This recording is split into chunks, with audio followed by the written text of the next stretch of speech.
People tell me that by traveling so much, I am restless and I'm trying to run away from something. However, I think the opposite is the case. And I hope that by the end of the video, I can have helped you to navigate the journey of grief a little bit better and with less pain thanks to traveling. I don't feel like I'm running away with it because I'm so aware that I cannot escape the pain. I cannot get rid of the pain. It's something like a backpack that I have to carry with me. It's an invisible, huge backpack that I carry with me, and no matter how hard I try, I will never get rid of it.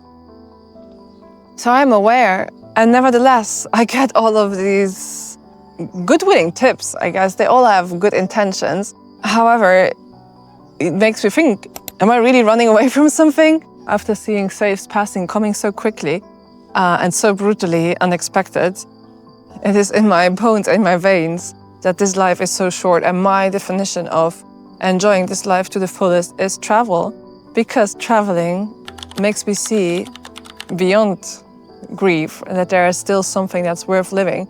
It's something that fills me with joy. However, I mean, for everyone, this is different, right?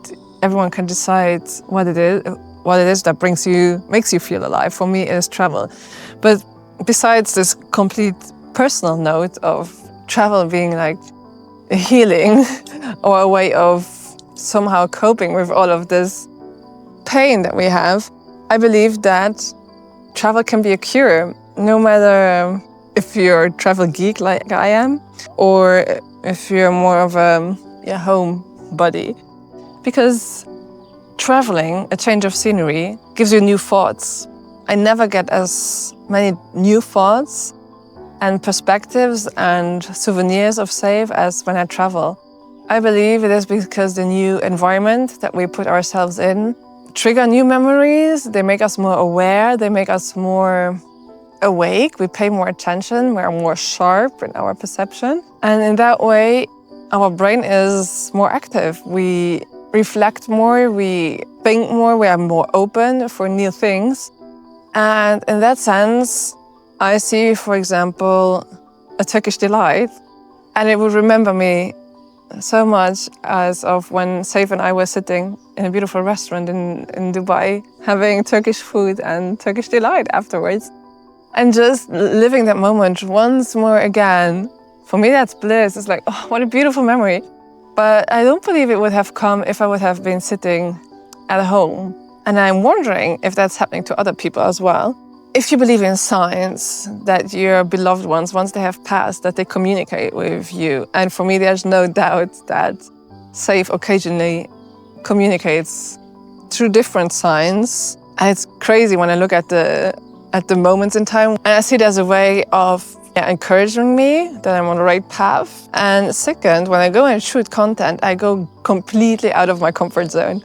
I go to different places that I've never been. I usually interact with people that I don't know because they provide me the information about the places that I visit. I force myself to speak on camera, which is not really my natural. And fourth, I really wanted to convey something. I really want to give a message. I really want to help people. I really want to transmit the message of how beautiful this world is, and especially how people of different cultures and faiths are living together peacefully. And I notice, especially when I travel, I'm more open to receive these signs, that your brain is much more open. You're in a new place, your senses are sharp, you need to find your way somewhere. How do I get from A to B?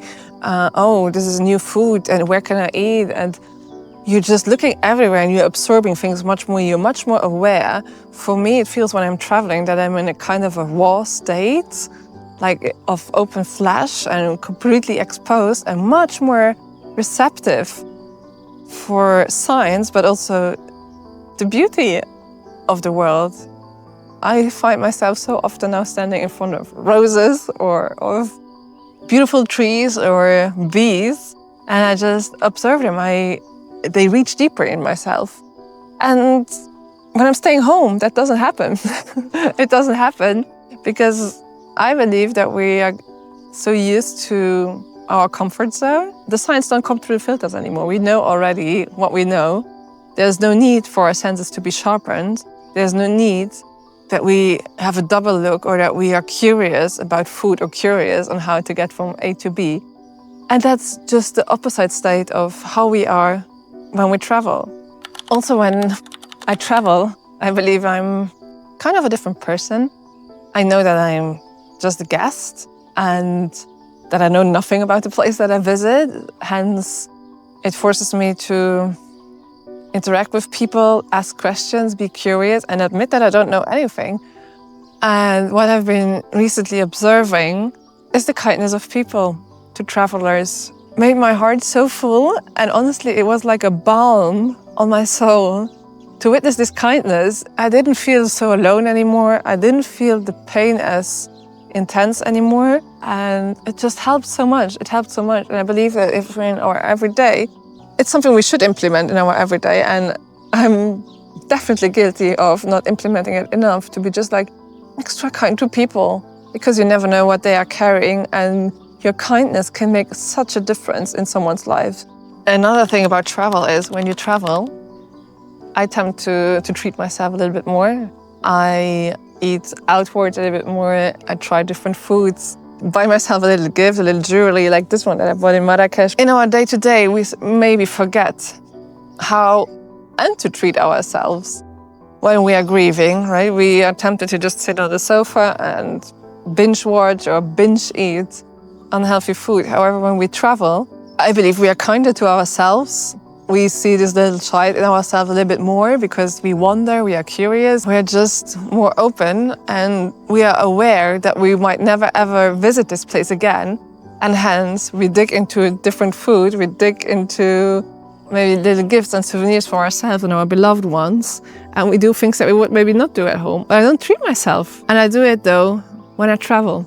Self-soothing and self-love, I think it's a big part of navigating grief, because Saif, he pampered me like the princess that I am.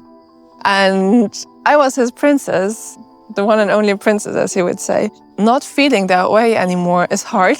And one of my goals to make myself feel like a princess, even though he's not there. I know he's there in a different constellation and composition. But yeah, that's one of my goals, to make myself like a princess again. Because in that way, I believe we carry grief a little bit better.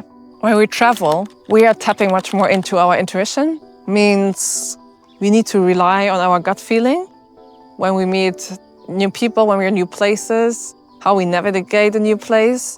And relying on that intuition and seeing how that intuition is usually right and takes us to the right places and makes us take good decisions gives me a lot of comfort and a sense of safety, to be honest. Because on a day-to-day, when in my daily life, there's no need to rely on the intuition, right? You live on a kind of an autopilot and you do your actions, your daily things, day by day without thinking that much. However, when you're traveling, you need to tap fully, often, into your intuition. And that's another way, again, when the signs come a little bit closer, when you're more likely to receive signs because you follow your intuition.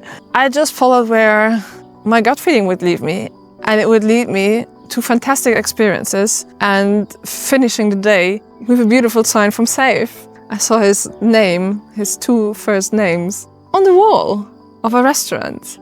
Completely surreal. And it was tough. It was really tough. And I don't believe that I would have seen these signs if I would have been scheduling everything I wanted to do in Marrakesh, like checking off sites. I don't think I would have gotten that sign if I would have stayed at home. So seeing that sign on a day where things went really, really bad was such a beacon of hope and light that it inspired me to write, I think, about 10 pages in my journal. And to just keep going. And that strength, it carries you. It can be signs. For me, it's also the evidence of God that I witness a bit more when I travel, because I go out of my routine and I go out of my comfort zone and I see where God is present in the very small ways that we might sometimes oversee in a day-to-day basis. You are not alone in this. There's always someone with you. You can call it the creator, the source, the universe, God. And he carries you through this. When we get out of our comfort zone, we feel it more. We feel it more. At least I do. And I wish from the heart that you feel it too. To sum this up, traveling in a nutshell makes you feel less alone. Meeting strangers that are kind to you give you hope in the world, and that you will be meeting people that help you, although it's sometimes with the very small things. And ultimately, that God is with you in sometimes the most precious ways. When everything is dark, He sends you maybe a rose, or that you see, and it just gives you a moment of awe and wonder. For me, it's also sometimes when it's little things. If someone brings an extra dessert at the restaurant, taking care of you, or when you take a bus and it didn't go where you wanted it to go, and you end up at the most beautiful place. I mean, it's all of these things. And when you stay at home, that doesn't happen so much. And whether you're a fervent traveler like me or not, if people tell you you're running away from something, don't listen to them. Only listen to this. No one else can navigate grief except you. And if you feel that traveling eases the pain a little bit, let this just be your encouragement from someone who has been hearing this a lot, that I'm running away from things. Maybe you're not running away from something, but you're running towards something. And you're 100 times more aware of the shortness of this life, because the day that I'm going to be reunited with my beloved Saif, I want to tell him a lot of things. And he loves to travel, so I need to make sure I have a lot of good travel stories to tell him. Wherever you are in the world, and whichever grief situation you're going through, I'm sending you a lot of love. I'm not someone who has figured it all out, opposite. 10 minutes ago I was crying like a baby in the car. I'm just sending a lot of love, and we are all connected. You're never truly alone, and you got this. You got this.